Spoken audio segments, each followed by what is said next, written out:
Okay. So welcome back, everybody. This is Night Flight, and today, of course, Gary Wayne is back, and we are going to talk about the Ark of the Covenant. So, but but before we do, it's a special day today, 21st of September, and Russia has announced that, yeah, they are going to mobilize, partially at least. Belarus today announced that they are mobilizing the security services, and they will not allow that Russia is going to be stabbed in the back. And Gary, I would like to have your take on that. Well, obviously, the war hasn't gone as quickly as like the 3 days to topple the government that he was alluding to in the beginning. And I think the Ukrainians have been much more difficult than he anticipated, and his own forces much more incompetent than he had anticipated. The trouble, though, is he's not going to give up. And you know, it's not that I'm not cheering for the Ukrainians. I just don't believe they can actually win or grind it to a stalemate. I think he's committed. He's all in.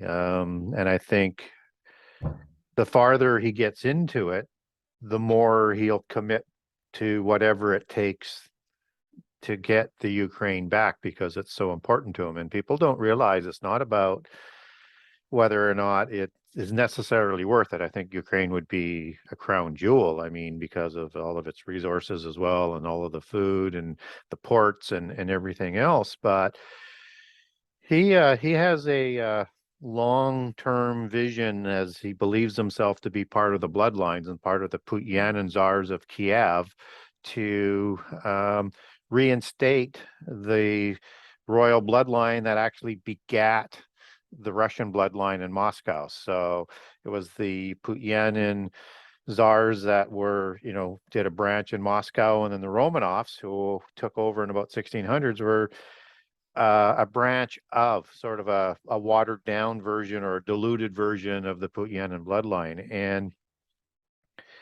I have a document if people want to get a hold of me on it about Putin and his grandfather. Comes out of nowhere in about 1850. And so the Putin name just mysteriously arrives. And typically what was done in the royal families, and particularly in the Ukraine area where his grandfather was born, when there was a child born out of wedlock, they didn't receive the full name. Right? So, and they weren't really part of the royal family, but if you're part bloodline, you still have some scion bloodlines in. So the name Putin comes up, which is, you know, shortened form of Putin.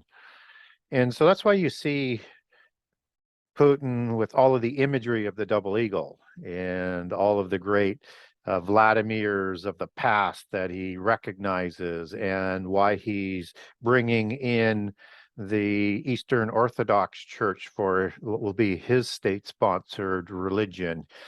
I'm not saying he's Antichrist by any stretch of the imaginations. He may be an Antichrist wannabe, but that he's acting in a similar way. And there will be multiple Antichrists, and there has been in the past. There's only one. He's not going to be the one. The world may make him out to be that, but he's not going to be the one. But nonetheless, he's not going to destroy Kiev unless he absolutely has to. And that's why he hasn't done a lot of bombing on it, because that's the royal sacred ground of the original Scythians that go back to the Indo-Aryans as part of that whole sort of bloodline, and part of the Tartarian Empire.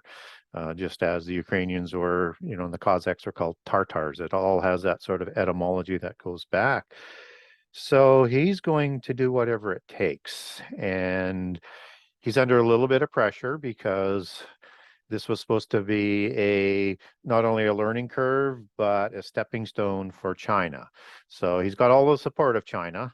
But obviously, with the meeting in the last week or so, both India, which are buying all of their oil from Russia, and I think we'll be moving in with 5 groups of nations that will form to offset the West, because the West has a vision in terms of this new world order, but the East doesn't see it the same way. So they're pushing back. And how that sort of plays into end time prophecies, you have 10 groups of empires that are led by one king, generally thought of as a bloodline king for the end time. So this is part of that sort of arranging of that geopolitical grouping, just as the Club of Rome has been working since the late 60s in their creation to create these 10 groups of nations. It'll be a little bit different. But if you look at the Ukraine, you look at the Baltic states, this is part of the old Russian Empire that he's trying to reinstate. So 300,000 troops. He'll need to speed things up to have the latitude. And if he can't use more troops next, then he's going to up the escalation of the type of weaponry. And that can lead into biological, or it can lead into nuclear. Again, I don't think he'll destroy Kiev, and he wants the Ukraine to be sort of a secondary economic engine to him and a portal to get their products to the world. So there's a little bit that he will restrict, but he will destroy a lot before he's done, and will continue to do so. So if people think he's going to go away, or people think he's intimidated, his only fear is does Xi, another bloodline of the Western Shah dynasty, of the old Lees and the Shahs, there's an East and a West bloodline there, but they're the same bloodline kings that go back into prehistory as well, that the communists overtook. And Xi is part of the word Shah, of the Shah people, XIA, as it's spelled. So his only concern is what does Xi do? And Xi doesn't want to be visibly pouring troops and things in there, but he's basically said he's all in too. So if Xi does come in, all that means is Putin's going to be a vassal to Xi, right? So Putin has an incentive, if he wants to have a large, important role as an equal, or almost equal to Xi, he has to win this, and Xi wants him to win it, and he'll jump in and make Putin a vassal, I think, my speculation, because he's going to move into Taiwan and Southeast Asia. So he wants to see how the whole world reacts once he has that state, so that he knows how fast, how many resources, and how to handle the rest of the world when he starts to expand his empire. Yeah. I see China a little bit differently. To me, I have to say China is the wild card, because yes, there was a little bit of lip service, from China towards Russia, but then I can't explain that to you, but for a long time I had this feeling that behind the scenes China is in cahoots with the USA. So and I know we are seeing something completely different on the stage. Well, I mean, China would like to make vassals out of both. Yeah, but that's what their end game is. But when I look what China is doing right now, for instance, they just made a deal with Uzbekistan and Kyrgyzstan concerning a railroad. And they did that by bypassing Russia. Right. So then today, just let me finish the thought. And today, China reacted with the following statement concerning that escalation. China urges to cease fire and go back to negotiating. That was the official statement. Plus, China said a couple of days ago, we are ready for peaceful unification with Taiwan. And what they do have in mind is a model, one country, but two systems. Yes, they would love to do a Hong Kong takeover. right? So we'll promise you democracy, independence, you'll be part of it, you'll be separate systems, and then we'll just take it over. That's ideally how they would like to take Taiwan. But if that's not given to them, and I can't see the Taiwan people easily accepting that, then they'll and in a timely manner, because Xi's not going to wait forever. He wants this done in his lifetime. He's just going to move ahead, and that's why he's learning from his pawn, Putin, from the mistakes that he's making and how he would do it. And if you're going to invade Taiwan, just as Russia has windows you had in the spring, you have to get in there before, which he did before you get the mud, and then you can, hopefully move forward in May or so again, or late April. And I think Putin's doing the same thing now, getting more people in there before it gets muddy in the fall, and he's all ready for when it solidifies in the winter again. You have 2 windows a year for the invasion of Taiwan as well, and that tends to be April and October, because that's when the seas are the most calm. So, I mean, it would be a horrific war in Taiwan, because it would be, doing an amphibious invasion and doing invading an island of that size, who has, money and is armed against you, is going to be difficult. And it's not this flat sort of island, right? So there's lots of places, almost like a large Iwo Jima. That's what the Americans found, how costly that was in World War II. So you're right. That's how they would like to do it, but they're prepared to do it otherwise. And in terms of, they're going to stay with Russia because of the resources. China has to have the resources. Yeah, So when you talk about the stands, they're doing the same thing with that. They're doing the same thing with Iran, and you're going to have this. And they're also, I think you'll see Turkey eventually go with them as well and pull out of NATO. And down the road, I actually think Germany, dominating sort of Middle Europe and its grouping of nations, will be forced into that grouping just because of energy. Germany is done at the end of this winter. Germany is not going to dominate anything. Well, they will if they can secure resources. What? They can if they can. Yeah, but they can't. Secure Nobody, resources. no, Well, that's why I everybody, say. even the That's why I United say States now said, yeah, sorry, we need our LNG for us. Yeah. Well, that's why I'm saying energy is going to force them over there. I mean, they may not be like, thick as thieves, but they'll make an arrangement, because Germany will have to. The policies of the past and of Germany, and the policies of ignorance and incompetence of the other Western nations, have made it impossible for large parts of Europe to survive, unless they're going to get the energy of natural gas and oil coming out of the East. It's just how I speculate it's shaping up. So yeah, I think you're going to see a grouping of about 5 groups of nations that are dominating other nations that are going to have satellite nations, and Xi is going to be the leader. I think the U.S. will become a vassal of the Europeans. They're quickly, unless there's a route change, they're going to be, they won't be done by the end of the year, but they're quickly going to be overswamped by interest rates with the size of their debt and the size of their inability to see clearly on anything. They are in decline, just as the Europeans, the Western Europeans, have wanted them to be on the decline, because they wanted to bring them into line. So you may see them get closer to Britain and formulate an alliance between Britain, Canada, US, New Zealand, Australia, forming into sort of a reinvented, reimagined Commonwealth. Yeah. But India will go to the east, though.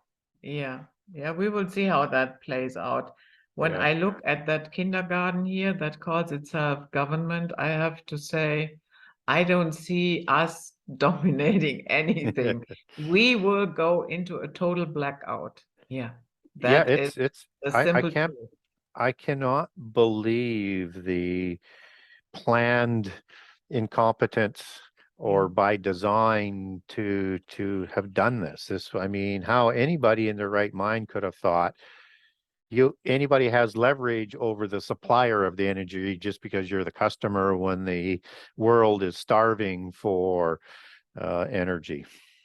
yeah, It's I don't know how that is permitted. I don't know how people continue to vote for it, except that I see it in my own country and I see it in the United States and I see it in Britain. Britain's in just as rough shape on energy. They yeah, don't even and own their own utilities. yeah, I mean, the magnitude of incompetence to bring down the nations to heel to make everybody equal in the world. It's that old communist sort of thought process. And, China used to be the most equal country in the world because everybody was poor except for the ruling elite. And so they're not raising the standard of living for the world for their new world order. They need to lower the standard of living. That's the only way they can achieve it. And so that's the only way that they're going to achieve the old class system, where you have the four class or the old feudal system back in place. And that's really what they're trying to do. yeah, And that's why they want you to eat all sorts of crazy things like plant-based processed foods, processed insects, processed. Whoever thought processed foods were going to be marketed with a straight face to people as being good for you? yeah, It's absolutely, they're just reserving the good food for themselves. yeah, yeah, exactly. So I thank you so much, but I think it's time that we talk about our subject. No, So no Gary, worries. I just get passionate on stuff. So yeah, yeah, yeah, yeah, and that's totally okay. And so now, why is my camera gone? Okay, I'm sorry, I don't know why that happened. maybe they didn't like your comments about the end of the winter. You know what? If you talk about blackout, we switch off your camera. Yeah. Yeah, exactly. So, Gary, for those that I have to say, this is a subject. There are so many ideas, theories, and stuff out there about the Ark of the Covenant. Yeah. And I felt slightly overwhelmed once I dived into that subject. But okay, let's start at the beginning. What was or is the Ark of the Covenant? Yeah, it's that's probably the best place to start. So, the Ark of the Covenant is not related to Noah's Ark. They're two separate Hebrew words, even though they're spelled the same. It's transliterated into English. I don't know whether they're spelled the same way in German and other languages, but they're two different things. So the Ark of the Covenant is created at the time of the Exodus when Israel is leaving Egypt and before they conquer the covenant land, and that they're all living in tents and they're living in the wilderness. And so they have the angel of the Lord that's with them, that's guiding them. And you also have a tent that is going to be requested by the God of the Bible that they're going to house the Ark of the Covenant in. And the Ark of the Covenant is not that big. It's like a box, right? And you get the dimensions in the Bible, and it's kind of empty. There's nothing in there except for a few artifacts that they're going to put in there.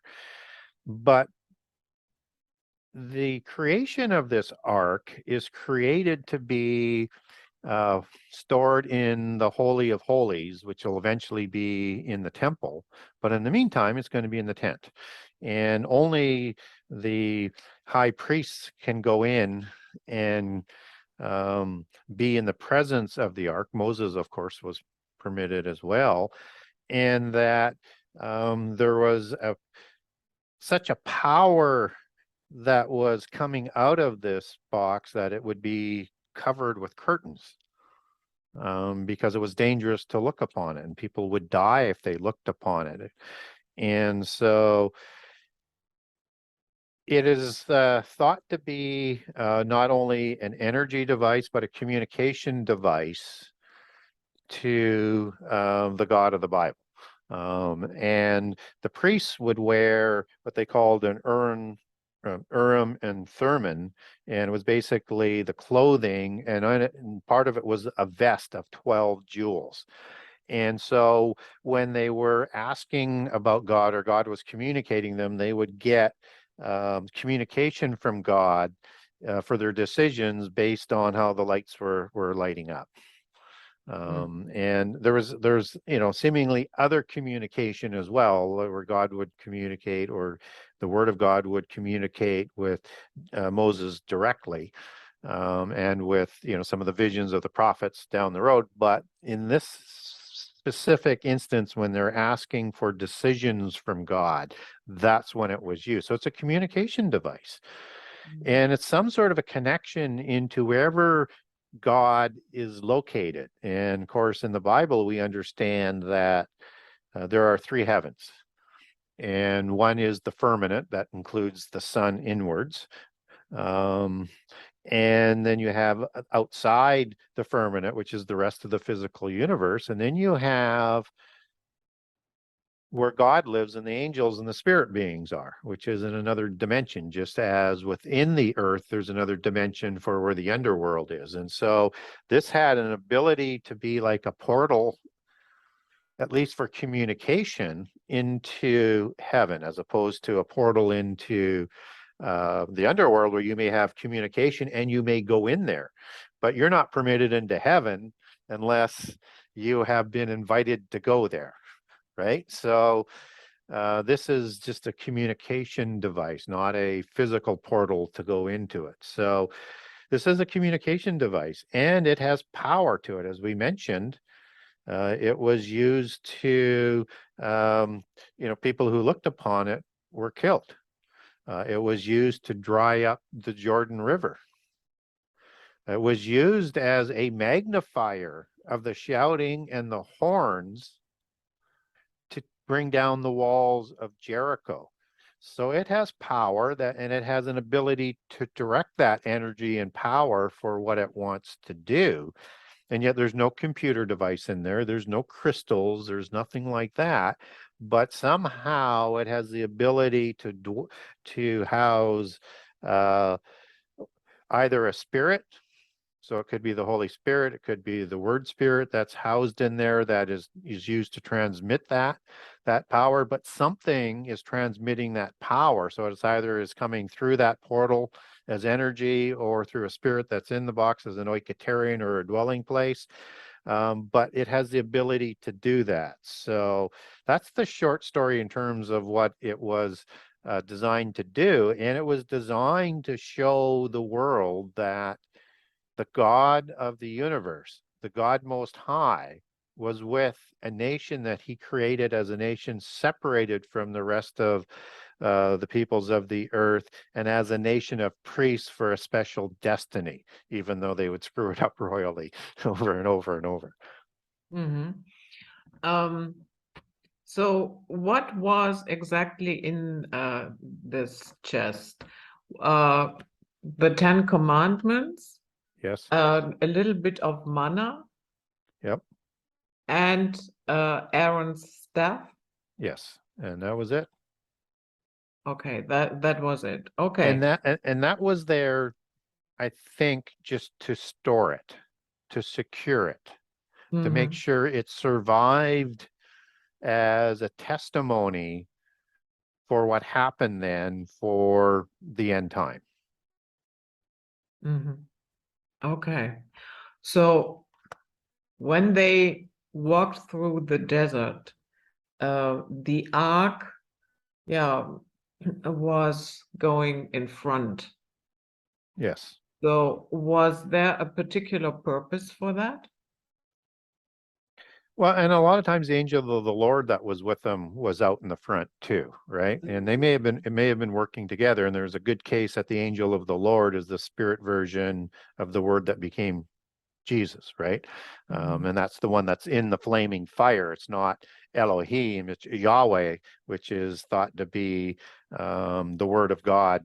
So he might have been with them, but being with them there, then why does he need this communication device? Well, because it's still going back to God. So there's a complexity there.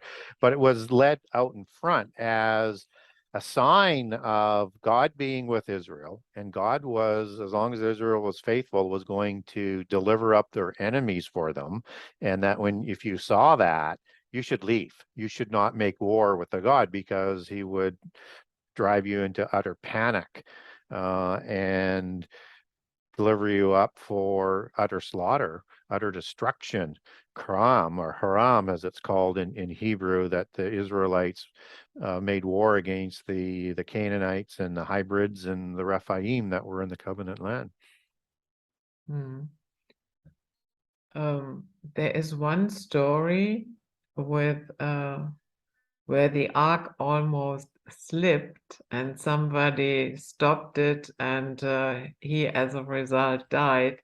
Yeah. That story never sat well with me, because honestly, that's human nature. If there is an object that the majority of the people believe it to be very, very important, and I guess it's safe to say they also thought it was holy, then you are not going, in that very moment, you are not going to think, oh no, I'm from the wrong tribe. I better let Yeah. it slide. Well, and the Israelites, in one chapter, number 16, there are 250 of them that are destroyed by fire.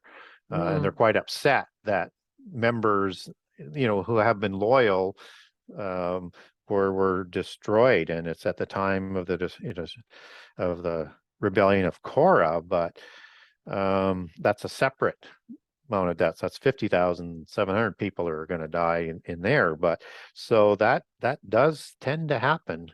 And it's rather interesting to read that even though um, they were seemingly not doing anything wrong, seemingly following the instructions, but the instructions were clear. They were not allowed to look upon the ark, and they were warned not to, because you would have that sort of instantaneous sort of death. And the Philistines, they didn't seem to maybe have this striking of fire that seems to be associated with it. In the book of Revelations, there's a vision with John that's talking about the Ark of the Covenant in 11:19, where there's lightning and things and thundering coming out of the ark. So there's that power that it has with it. But with the Philistines, they're taking the ark and they're wanting to keep it because they know how valuable it was to the Israelites, except that it is causing issues in their own temples. And then they get plagued with these horrible diseases that seem to be some sort of hemorrhoid type of disease by the descriptions that come out, particularly as you take that back to Hebrew with the word emerald. And so they can't get rid of it fast enough because of the diseases, and they even do golden emeralds in as part of the, here, we're going to bribe you. And they also do golden figurines of their mice or their kings that are part of the 5 Philistine pentapolis to give it back. And so they found as well that just by being around it, it was going to cause them disease and death. But I think with them is they weren't provided almost like a law not to look upon it, right? And so how that would be resolved in terms of why would good people be killed by it is that was the law. And until the word comes in the form of Jesus, it's about the legal law. And Jesus sort of says, no, no, no, no. This is what it's really about. And I'm the new covenant in terms of how we're moving that forward. So he's kind of sort of adding on to it. And so I think where it gets resolved for the people of Israel and Judah at that time is that they have a resurrection like is promised for Christians. It just happens in Ezekiel 37, and it happens just before the second Exodus. And that is Ezekiel 37, where you have the dry bones of Ezekiel coming back together, and then they go under the judge, some to everlasting judgment, some to everlasting life. And so it's part of the end time kind of wind up. So that's where it sort of gets resolved. But they are held to a higher standard because they're a nation of priests, separated, and given a set of laws to fulfill and keep, which they struggle to do. Yeah. When I read the story about the Philistines, and then they tried to bring it to a different city, and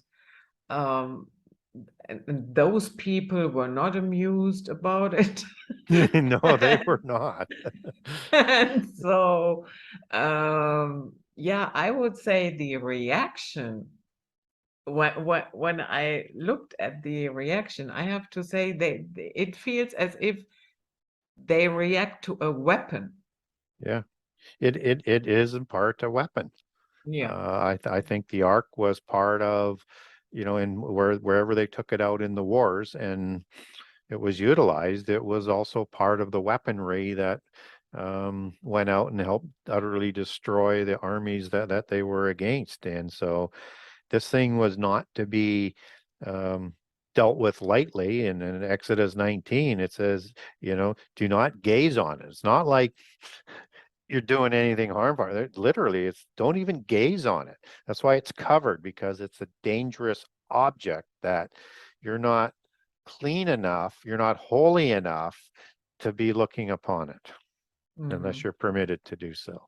Even Isaiah, when he goes to heaven in his vision in Isaiah 6, before he can continue with that, you have one of the seraphims before the altar of God taking one of the coals or the rocks to his lips to purify him. So there's a purity that you need to, if you're going to be in communion directly with God. I think that's kind of the implication. And that's also sort of goes to that understanding. This is essentially, for the most part, or at least half of its utility was to be a communication with the God Most High, and also a weapon of unbelievable technology and capabilities that did what it was supposed to do. So here, okay, we have the story of people dying. We have people who even just looked at it. So how was it possible to steal it? Well, I think it was applied to the Holy Covenant with Israel. So it was bound as part of that covenant. And so, the people were told, to cover it with curtains, but also they were told to be 2,000 cubits away, as in the book of Joshua talks about. But that was a specific thing expressed to the Israelites. The Philistines weren't necessarily bound to those same curses of the covenant. And the covenant has blessings and it has curses. And so the Philistines are outside of that holy covenant, sworn by Israel to God and represented by the Ark of the Covenant and him dwelling with them and communicating with them. But the Philistines, that doesn't mean they were permitted to have the Ark of the Covenant. So they did receive horrible diseases, and they did return it because of those horrible diseases, but it was sort of, I would almost say, less of a violation than the sworn oath, because God holds you accountable to your oath sworn. And they swore an oath, and part of that law was not to gaze upon it for any reason. Okay, so in other words, because they were not part of the covenant, they were able to steal it. Yes, but okay. Yes, but okay, go but ahead. it did them no favors. It did horrible things to them too. So yeah, okay. And there's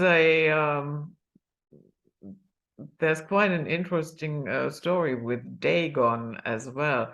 I mean, putting the Ark of the Covenant next to the Dagon, a Yeah, statue, quite a whopper, yeah, when from the yeah. perspective of the Israelites. Well, and And I almost kind of look at it as that was a bit of a warning, right? Just a nudge, just as, I mean, the temple wasn't destroyed, right? mm, There wasn't fire and everything for putting it into a polytheist um, temple and to be sort of set beside as making Baal equal to this. Um, so the reaction still is less than what would happen to an Israelite. So again, different rules. And to me, it was like a warning, like, don't mess around with this, return this, or something else is going to happen. And that's when you start the other things that tend to start happening with the Philistines that they attribute to the Ark of the Covenant before returning it. mm. So now we have on top these two angels. Yep. Yeah. There is an idea out there. Just want to know what you say to that. Um, that maybe one angel was the negative and the other one was the positive pole. And what this light that you saw between the wings in the middle, that could have been electric discharge. Well, it was certainly energy of some form, whether or not it's electricity or a higher form or different kind. And I do think everything in the design was created to be a transmitter of that energy. So the cherubim, which those would have been, and those are the angels, are part of the watchers. There's the Ophanim, that are the wheel angels. You have the cherubim that cover the throne and pull the chariot in Ezekiel's vision in 1 and 10. And you have the seraphim that are working before the altar in the throne of God. And then you have the archangels that are surrounding them. So they're all watchers. And so not only do they represent the throne of God, who is speaking through that, um, it would be part of the technology, the shape, the location, all the other ingredients. Well, however that recipe somehow comes together, um, created this powerful energy, absolutely, or a transmitter or a conductor of that from heaven. I mean, however you want to interpret that, but it's part of the the engineering specifications to make that happen. Hmm. Do we have a timeline where and when it disappeared? Not from the standard canon of the Bible. Mm, So what we do know is that it's in the first temple, but it's not seemingly as part of the record being taken away with the southern kingdom at the time of Nebuchadnezzar in about 588 to 591, somewhere in that zone, and Israel's already been lost to the four winds through the Assyrian diaspora apocalypse. So this is it's not recorded there. So somewhere between that time and the time of Nebuchadnezzar burning down the temple and taking Judah into Babylon, it's not there. And it's not there after Judah comes back from Babylon with the Persian kings permitting them to return. So somewhere it's gone. So biblically, we're not told when or how. Um, People sort of deduce that something like that and would have been taken away and hidden because it's too powerful, right? So they may have taken preparations to do that, but we don't in the standard canon have a passage, but we do have a passage in the Old King James Version Apocrypha that addresses this. And it's in 2nd Maccabees chapter 2, verses 1 through 8, essentially. And it's at the time of Nebuchadnezzar starting to do his romp through the world. And Jeremiah is the prophet of that time. one of the main prophets of that time, and he's involved with it, and he takes it to a cave in the mountains. So in the desert mountains somewhere, he hides it in a cave so that it's not going to fall in the hands. And again, I think to preserve it, not only to protect the world from it, but also to preserve the things that are put in the ark with the manna and Aaron's rod and the two tablets of the law, and whatever else was in there that we're not told about, but we're told about those things.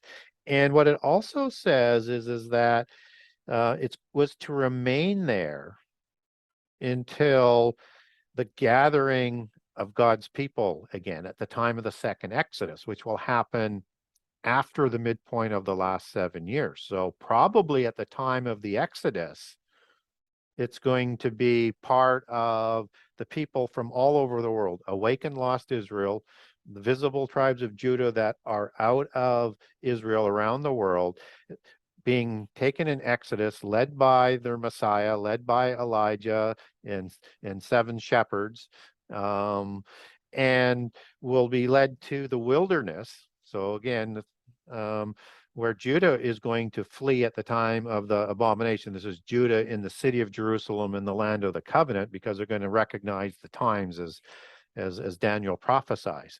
And they're going to be protected for 3.5 years. And we get this in Revelation 12, where Satan and Antichrist are going after them to destroy them, but they're taken away on wings of eagles, just for protection. And that's the same language as in the first Exodus, that they were, and as the book of Psalms underlines, is they were taken in Exodus on the wings of eagle, is, to paraphrase what is being described. So this is the time of the second Exodus, but I expect it's going to be part of the leading of the people, because as we talked about it, and as you mentioned, it was out in front of Israel after it was created. So I would expect that would be part of it. Hmm. And some people think it's in heaven because of the vision that is seen in Revelation 11, which is again about the midpoint of the last 7 years. So maybe it's taken back up and maybe it's taken back down, but I think it's probably still there. And you have to remember, it's a vision. So it's a vision of what's in heaven. There may be another ark of the covenant that is up there as well. We don't know that, or it's just part of the sort of things that will be going forward with the 24 elders and the regrouping of the throne of God, because you don't have the seraphim up there anymore. They're not even mentioned. There's a whole reorganization going on along with the 24 elders. So something's going on with that, and it includes the Ark of the Covenant. And it's not clear to me whether or not that is where the Ark has been stored, because we don't get a passage biblically, or the Apocrypha, the King James Version, is correct that it's stored in the mountain. But either way, I think when you have the 2 witnesses coming from heaven, you have the 144,000 that were separated for to awaken lost Israel.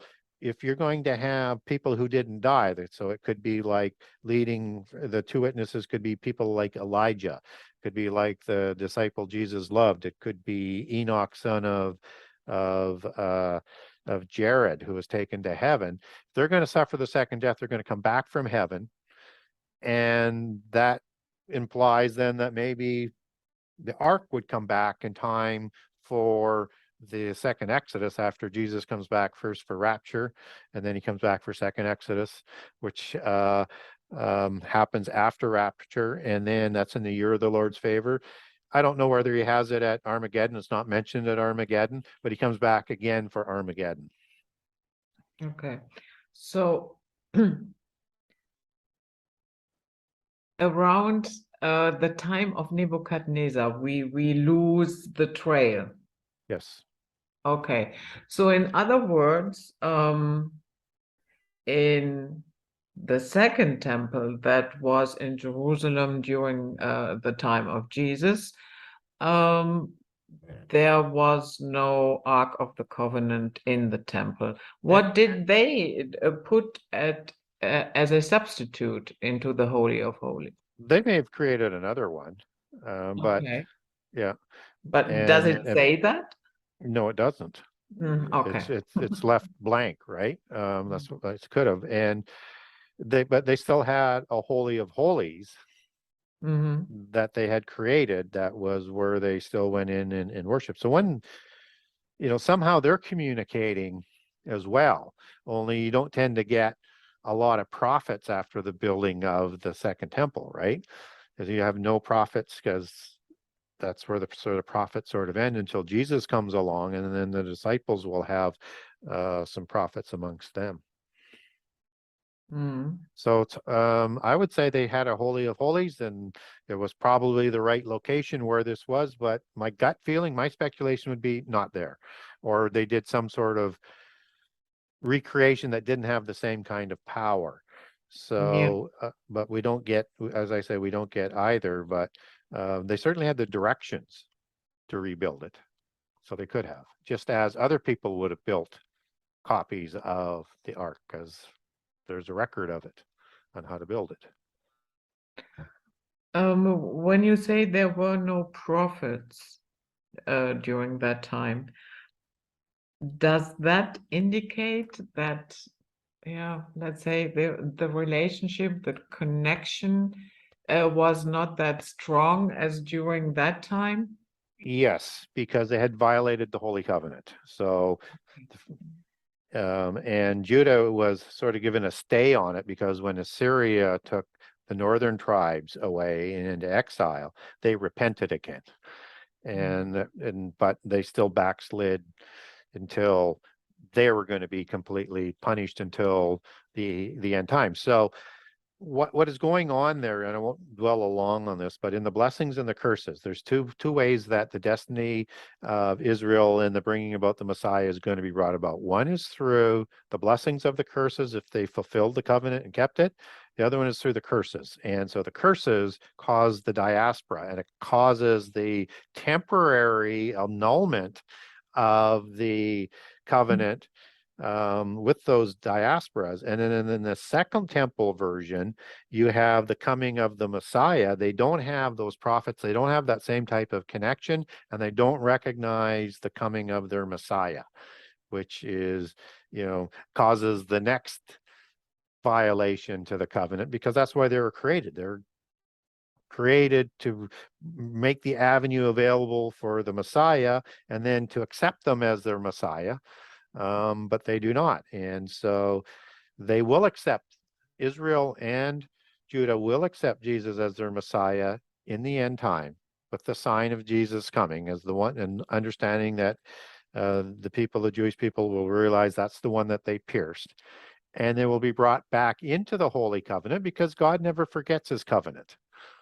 So that's why, again, it makes sense that with the reactivation of the covenant, with the reactivation of prophecy through, as the book of Joel talks about, which is a mid-time restart of people of Judah and Israel prophesying, and also reiterated in the book of Acts, talking about the same passage in Joel, it makes sense that all of that starts to come back together as part of the gathering of the people of Israel, just as they were promised in the Holy Covenant, that if they violated the covenant and suffered the curses, God would still remember them in the end time and bring them back to Israel and judge them there and fulfill his covenant and his promises to the ones that he accepts into the covenant again. Mhm. And you also talked about the chest plate, and I think there was also other clothing that the priests had to wear.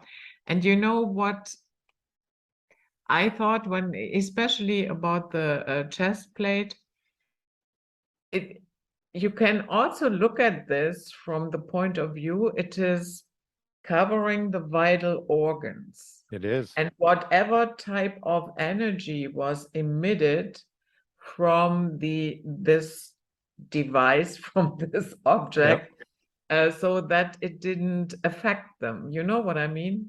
Yes, and it would have to, right? Because it was so powerful and it wasn't designed to kill them because they were there with authorization to do so as being the high priest. And so, yeah, they were offered protection. So you might even think that it might be radioactive or something like that, right? Yeah, Just as with because when they X-rays. talk Yeah, about hair falling out yeah, embroiled on the yeah. skin, it reminds me a little bit of Yeah, radioactivity.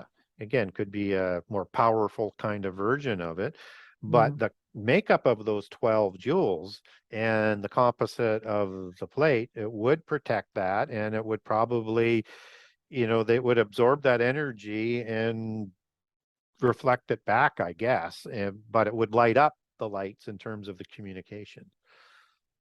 mhm. We're not provided really any detail in terms of how those lights were coded messages. Was it just, you wouldn't have 12 lights if it was just yes or no. You'd only need two, right? So Yeah, one presumes it would be more, but yeah, it would be dual purposed. It would have to be protective. Otherwise, who would become a priest?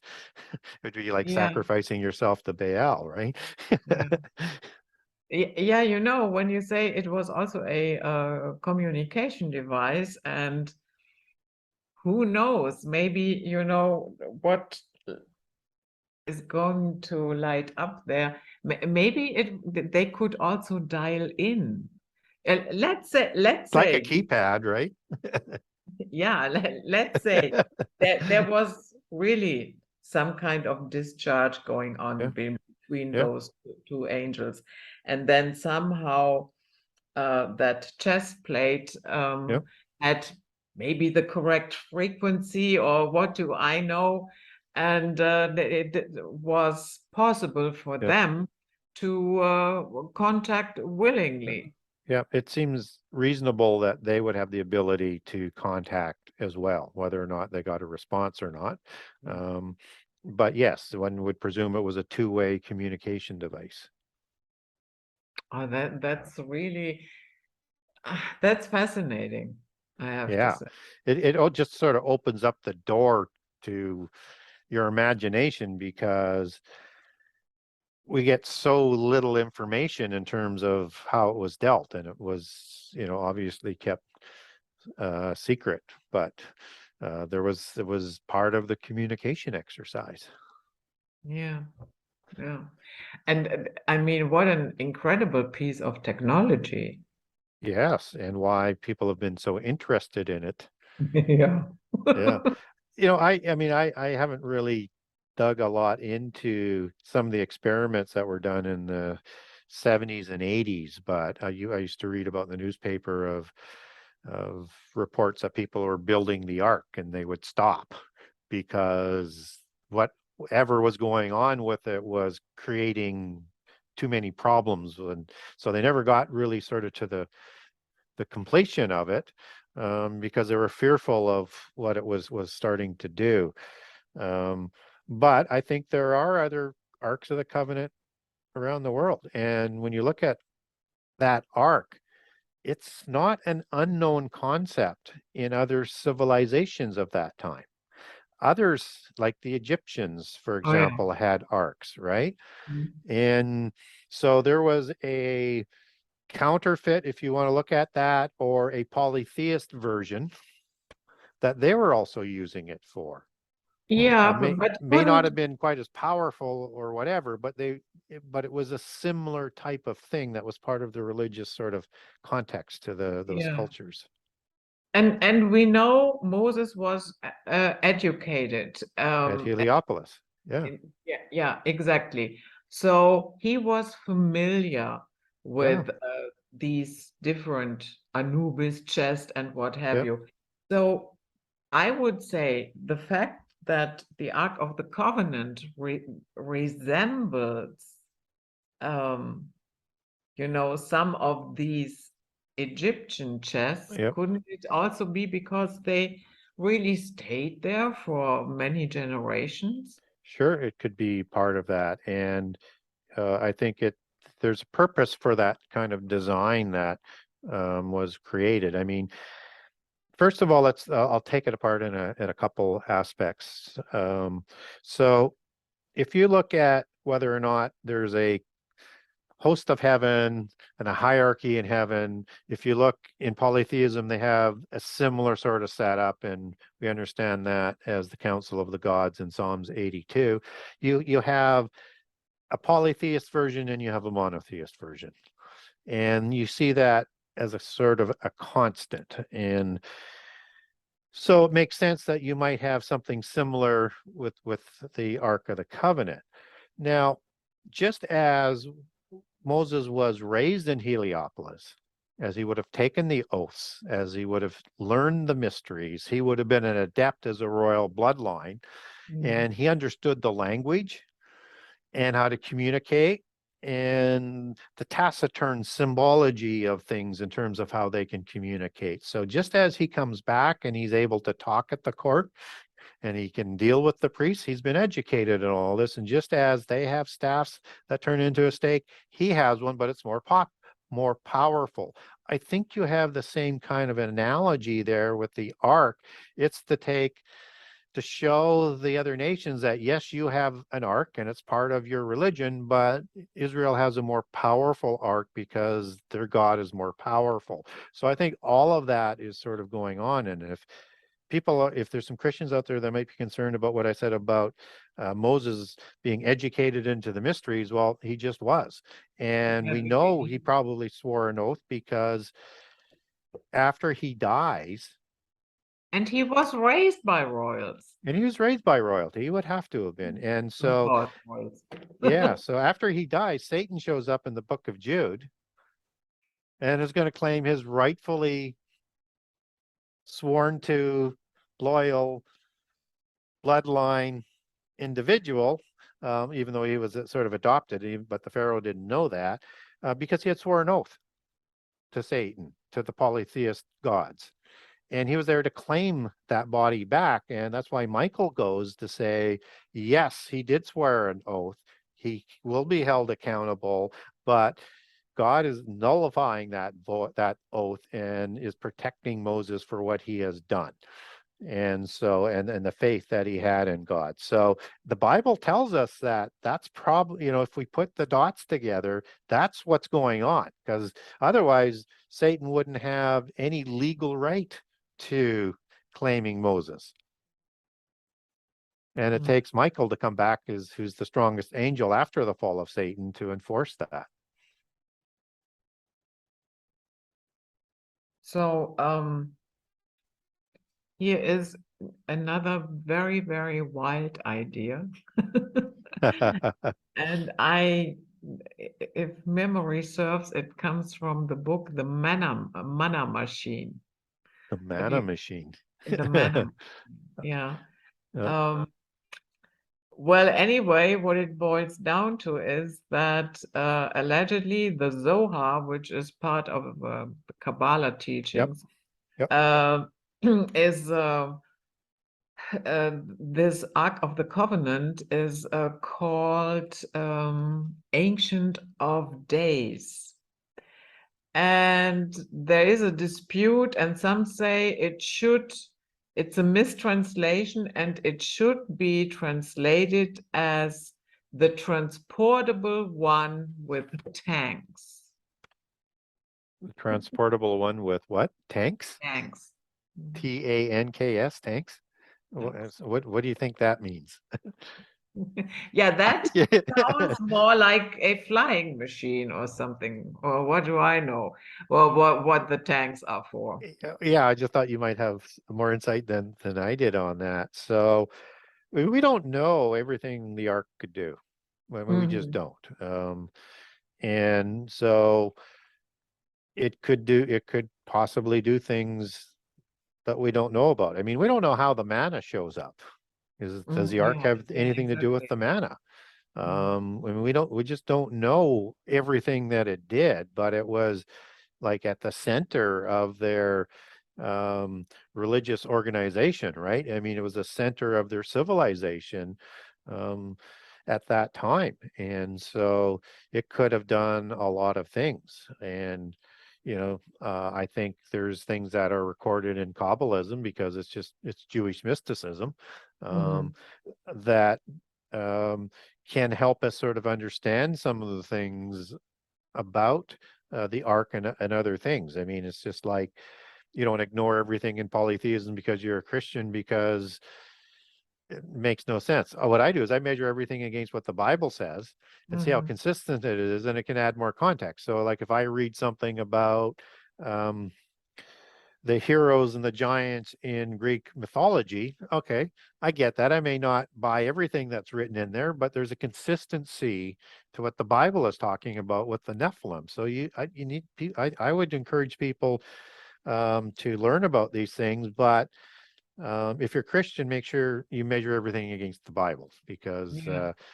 the, just just to have some sort of counterbalance, so that you're not sort of going down into areas that um, you can't really support biblically. That's, to me, might be a mistake.